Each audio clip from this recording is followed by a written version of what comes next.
నిర్ణయం తీసుకున్నాను. తెలుగు జనసేన తెలుగుదేశం కలిసి వెళ్తాయి వచ్చే ఎన్నికల్లో.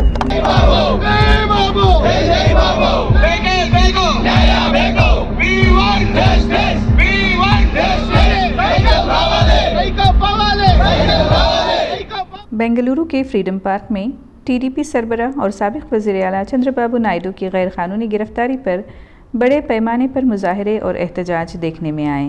तेलुगु बिरादरी ने चंद्रबाबू नायडू की हिमायत में और उनकी रिहाई के लिए मुत्तहिद होकर जयनगर के विनायका स्वामी मंदिर में एक खुसूसी पूजा भी की।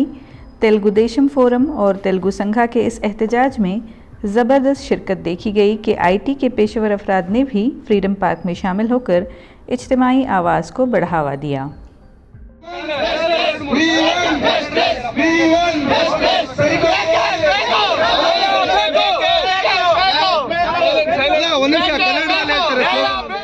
As I spent 16 years in prison for long periods in isolation, my heart goes out to all political prisoners.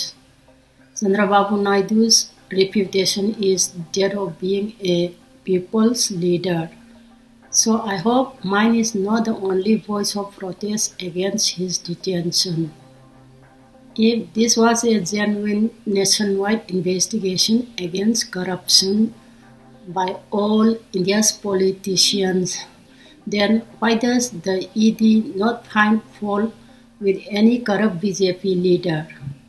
This is clear that Mr. Modi is pursuing a policy of detaining political opponents when he cannot discredit or bribe them. All the current political prisoners, too many to name individually, some who have been detained for years without trial, should be released if Mr. Modi truly respects democracy and human rights.